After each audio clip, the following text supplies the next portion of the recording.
how to set boundaries in separation and how this can positively impact your life. Hi, Will Perry. Welcome to Keeping the Conversation Alive, another video. Hope you're well today. So, how to set boundaries in separation. Obviously, this is going to be, I'll get this away. Obviously, this is going to be applicable to those people who maybe are thinking about approaching or have recently separated. So maybe not everyone, but anyway, it's an important subject. Smiling about my own separations. 3. So, I have some experience about it. Yeah, I muse about this quite often, that you wouldn't take relationship from a person that's been 3 times divorced, would you? Not in terms of relationship, but how to have a long, loving relationship, but in terms of things learned and what, how to stand in your power and how to not be controlled and how to, not be passive and submissive. From somebody that's learned through 3 different marriages, well, maybe there's some things to learn there. So anyway, this is I want to share something with you that's really important about separation, and there's a nice story that goes with it. So it's the man pissing in the corners story. So quite a long time ago, I had a lady that was helping through her separation process with a very narcissistic, controlling, manipulative man. She lived, or it was a family home, but his business had exploded and he was making a lot of money. So when they separated, it was no skin off his nose. He just went and bought a bigger, better house, and stuck his new girlfriend in it and played happy families and rubbed, the nose in it of the ex-wife. So that was, she was glad to get him out of the house because it was so difficult, so controlling. I think he was physical, but sexually as well, but emotionally abusive. And it was just horrible for her. It's no way to live. If you know this stuff, emotional abuse, it's horrible. And it pervades into every aspect of your life, but it's so oppressive, it's horrible.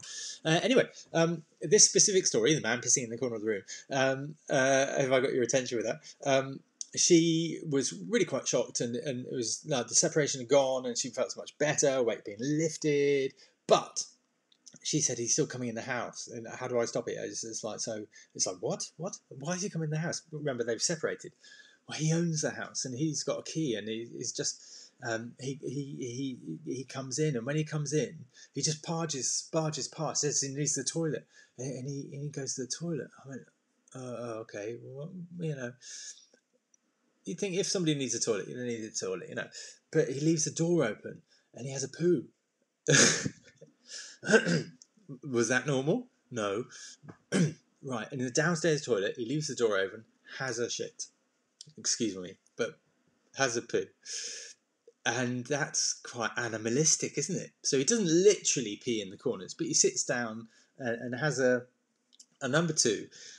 Very deliberately, very no, I mean, it was a very deliberate act, not he's, but he's sitting there and he does that, and then he gets up, goes into the kitchen, and he goes through her letters, gives his opinion and stuff like that. You haven't paid that, and he's like, and she of course feels oppressed and small and tiny, and she was tiny as well, but she feels tiny, and it was just, a horrible way to be. I said how beautifully animalistic it is. If you're going to be controlling and abusive, to barge in to what the house that you pay for, because it's your toilet, and go through whether the person's keeping their place up, and of course the kids were there as well. So how could she control it? It's awful. This is post-separation. She was then feeling the same oppression that she thought she got rid of. So if this is ringing bells for you, hello. So what you need to do is you need to do things differently, because you absolutely can control this stuff. You can absolutely change it. And what I would say is you need to control this stuff, and you need to control this stuff by putting parameters in, by putting boundaries in. So you need to do things very, very differently. You need to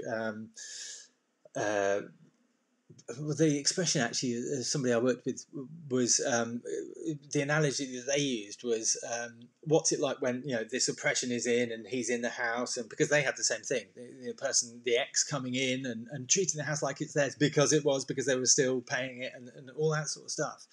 So you think, oh gosh, well you give away your power. So I said, what's that like? And she used the word pathetic. She said, it's me, it's pathetic me. So, oh no, what do you want to be? Strong me.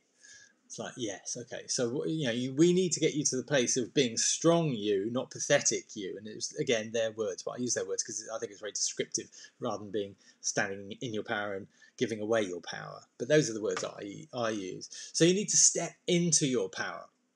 So, how do you do that? How do you step into your power? Well, that's quite a tricky thing, and because it goes back to how you attracted this relationship in the first place, that is a controlling and dominant relationship. How did you attract this stuff? You attracted it by who you're being and how you give away your power, how you're being pathetic you rather than strong you.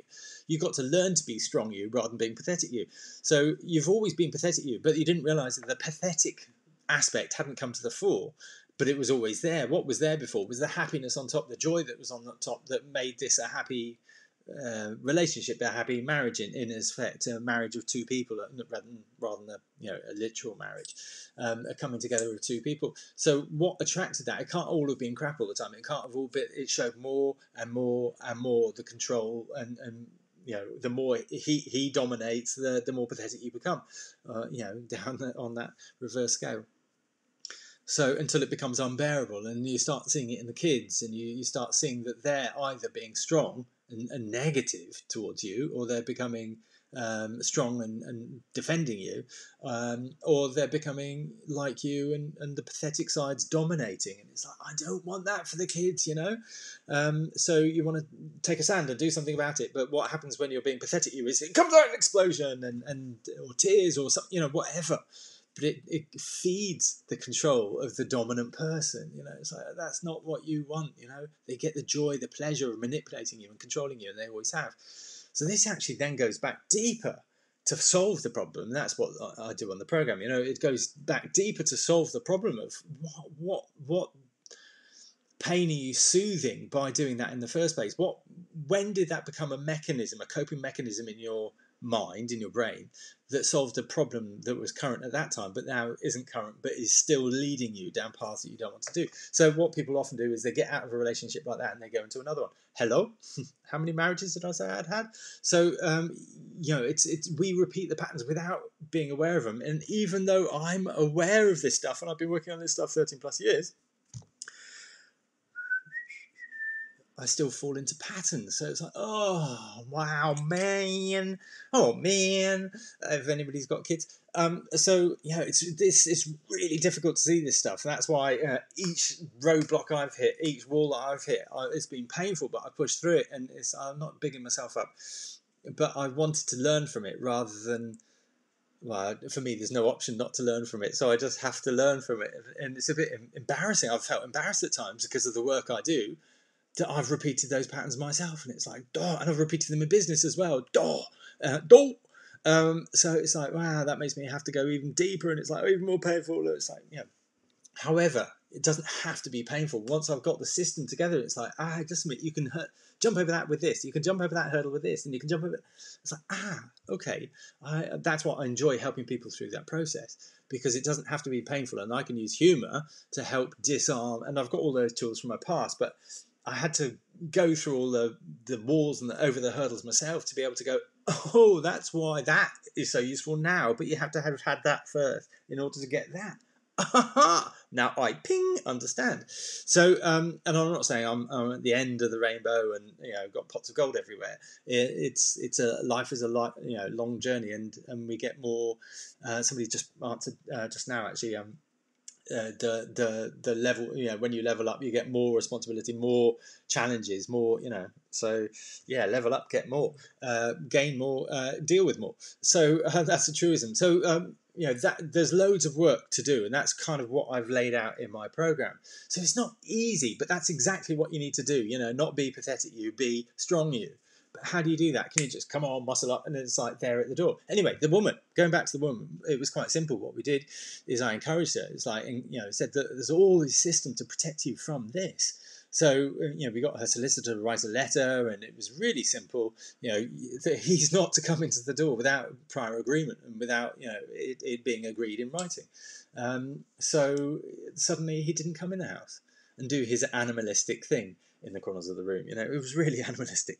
So suddenly she felt she had power, and she had gained that sense of being strong. Now, the deeper work that went on was what I was helping her gain as well with that one-to-one client sessions. But it wasn't just like do that at the door, because then you feel strong, feel pathetic the other side of the door, or you don't want to go to the solicitors even because you don't want to cause a fuss and that he might retaliate. It's like, no, if you feel scared, you feel threatened, you need to involve the police. If you feel, all these systems and things that are here protect you, and you just need to engage those to be able to protect yourself from those the harm that could come from the emotional, which is psychomatic. What do they call it in law? Anyway, emotional abuse is illegal. So here in the UK, which is awesome, but proving it is very difficult, of course. Psychological abuse, that's what it's called. So proving it's difficult, but going through the stages, having the strength to do that yourself, to be able to go, right, this isn't gonna, good. It doesn't have to be a confrontation, but it will on some level confront that behaviour from happening again, and that's the thing to change. That's why this stuff can impact. And guess what? When you stand in your power, when you become the strong you, guess how that influences the kids, because they're going to learn in those 3 different ways that I've outlined already about how you'll see the kids develop. And when you have your strength, your power, guess what? They're going to respond in those ways. They'll see the change in you, because we don't sit down and teach the kids this stuff. They learn it through being with us. They're going to learn it through you, instead of going, oh, silly me, I've done that again. Oh, I'm so stupid. Oh, you're much better than me. Rather than seeing that, they're going to say, right, no, I can do it. Let's think, right, let's work through this. I can do it. I'm strong enough. I'm clever enough. The kids are going to get that. Think of the impact that's going to have for the kids. It's just such a gorgeous thing. From you being bold enough to be open enough to explore for yourself where this stuff came from, that it's not true, it's not real, and you can change it. I love that. And that you can impact your kids in the future generations through that way, because it's been passed down to you from the previous generations. It wasn't their fault either, but that was just what was passed on to them. So it's breaking the chains of this generational trauma, if you like. So many thanks. Do take the test if you haven't already, because this kind of is a nice indicator. If you do it quickly and honestly, it's only 10 questions, 2 minutes, and it gives you an instant answer as to whether it gives it a score as well, which I think is quite nice. It's like, it's healthy, borderline, oh yeah, it's showing low self-esteem. It's a self-esteem test, but self-esteem is just how we think about ourselves, how we feel about ourselves, our propensity for negative emotions, and that's where all this stuff, the realms of all this stuff is, and you can change it for good. So please, if you found this useful, share this with a friend, share this with somebody that might benefit from this, hearing this stuff, that it's not real, but we need to change it cognitively, actively, and to change things for the better. All right, I hope that helps, and many thanks, and do share, like, comment, subscribe, and all that stuff, because it helps me get the message out there. Many thanks. Speak to you soon. Bye-bye.